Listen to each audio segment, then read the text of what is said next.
Korea, a place with a long history and rich culture, was once one whole country. This land, known for its beautiful landscapes and vibrant traditions, was unified under various dynasties for centuries. The Korean Peninsula was a beacon of cultural and historical significance in East Asia, with its people sharing a common language, customs and heritage. But after World War II, it was split in two. The end of the war brought about significant geopolitical changes, and Korea found itself caught in the middle of a new global power struggle. The victorious Allied forces, primarily the United States and the Soviet Union, took control of the peninsula, leading to its division.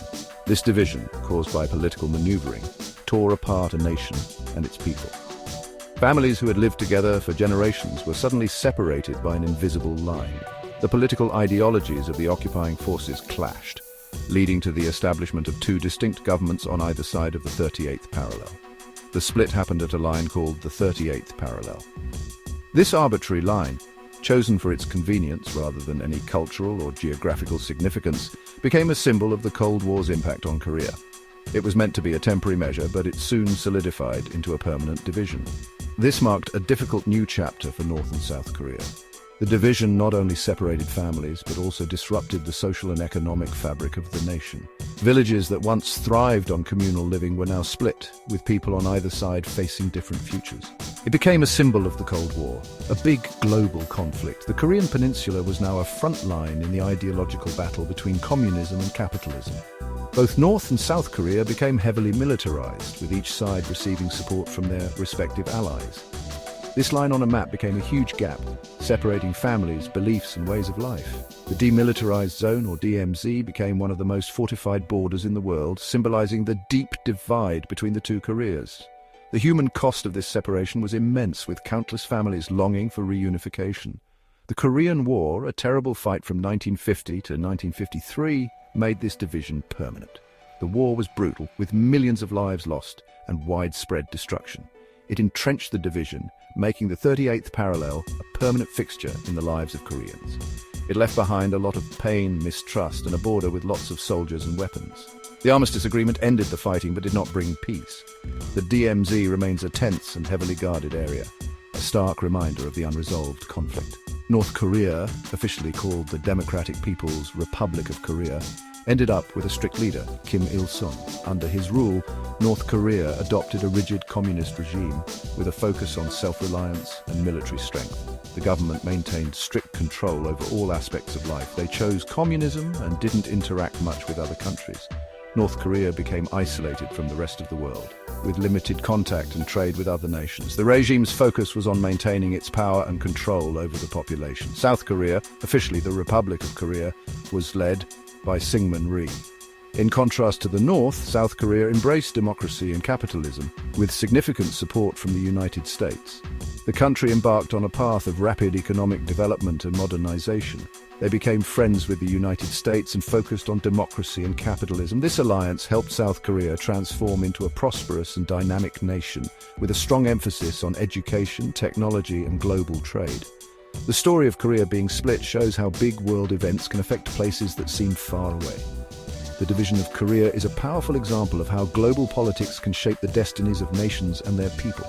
It highlights the far-reaching consequences of international conflicts and alliances. It's about people connected by their past, but kept apart by politics. Despite the division, the people of North and South Korea share a deep cultural and historical bond.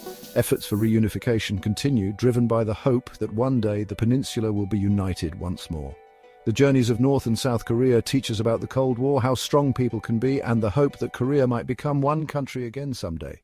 The resilience and determination of the Korean people serve as a testament to their enduring spirit and the possibility of a brighter future.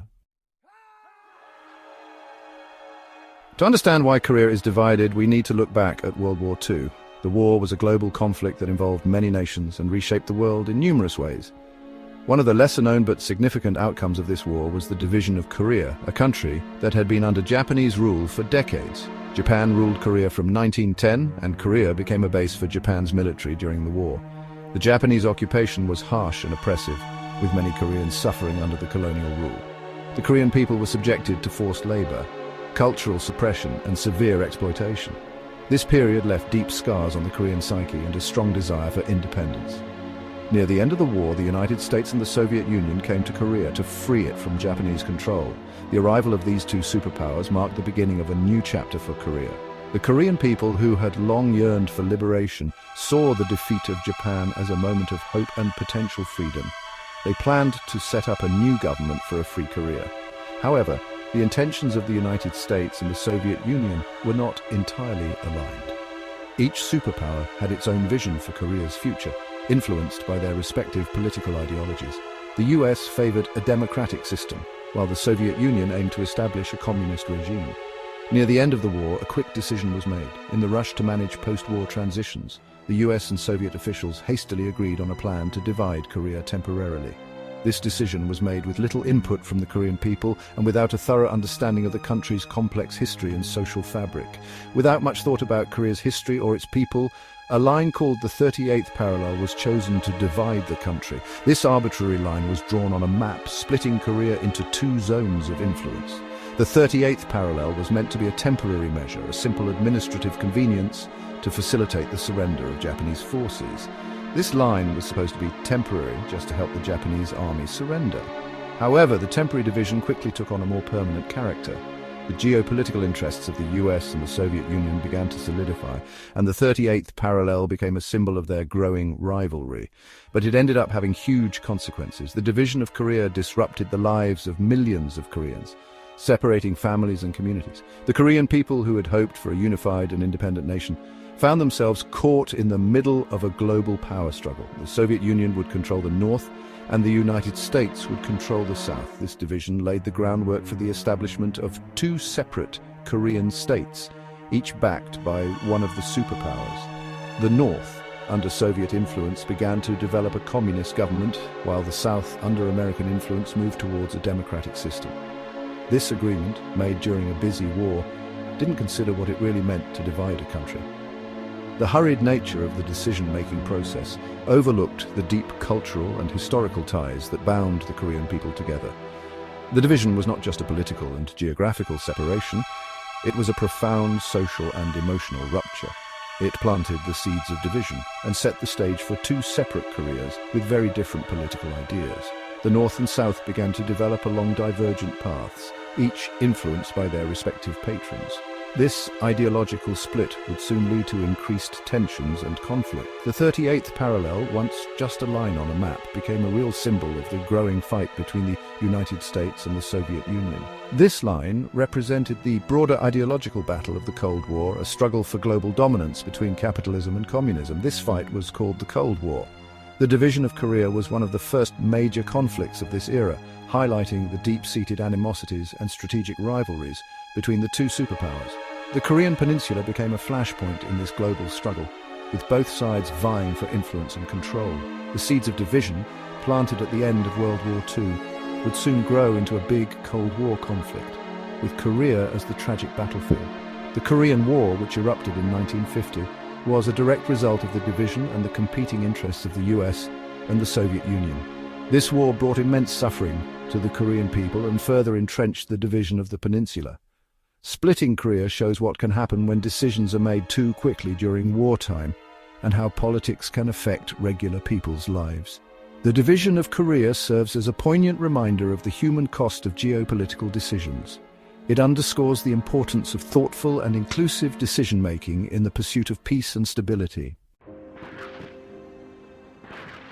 Splitting Korea, a quick decision made during wartime, soon became part of the growing tensions of the Cold War. The United States and the Soviet Union, once friends fighting a common enemy, became rivals after the war. Each country wanted more power and influence around the world. Korea, a small peninsula in a very important location, became a piece in this global game. The United States, worried about the spread of communism, helped create a pro-Western government in South Korea led by Syngman Rhee. The Soviet Union supported the communist government of Kim Il-sung in North Korea. Both superpowers gave a lot of resources to their chosen side in Korea, making the peninsula a place to test their different beliefs. The Korean War, a terrible war that started in 1950, showed how the Cold War changed Korea. North Korea, with help from the Soviet Union and China, invaded South Korea. They wanted to make all of Korea communist. The United States, along with other countries from the United Nations, helped South Korea. The war lasted 3 years and ended without a clear winner. The Korean War ended with an agreement to stop fighting in 1953, but it didn't solve the problem of a divided Korea. Instead, it made the division permanent, turning the 38th parallel into a heavily guarded border, a real-world symbol of the Cold War's dividing line. The Korean War officially ended with an agreement to stop fighting in 1953, known as the Korean Armistice Agreement. This agreement was signed on July 27, 1953, by representatives from the United Nations Command, the Korean People's Army, and the Chinese People's Volunteer Army. The signing marked the cessation of open hostilities, but it did not result in a peace treaty. Instead of bringing lasting peace to the Korean Peninsula, the armistice merely created a tense ceasefire. The Korean Peninsula remained divided along the 38th parallel, with the North and South maintaining a fragile truce. This division led to a long period of military tension and numerous standoffs between North and South Korea.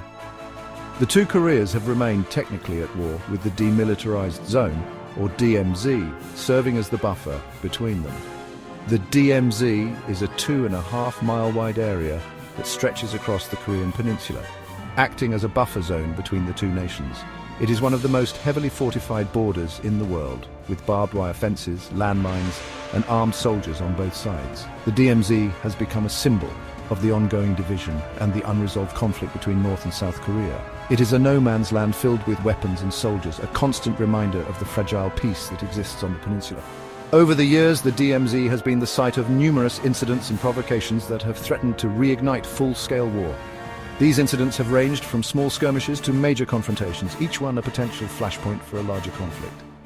One of the most notable incidents occurred in 1968, when North Korean commandos attempted to assassinate South Korean President Park Chung-hee in Seoul.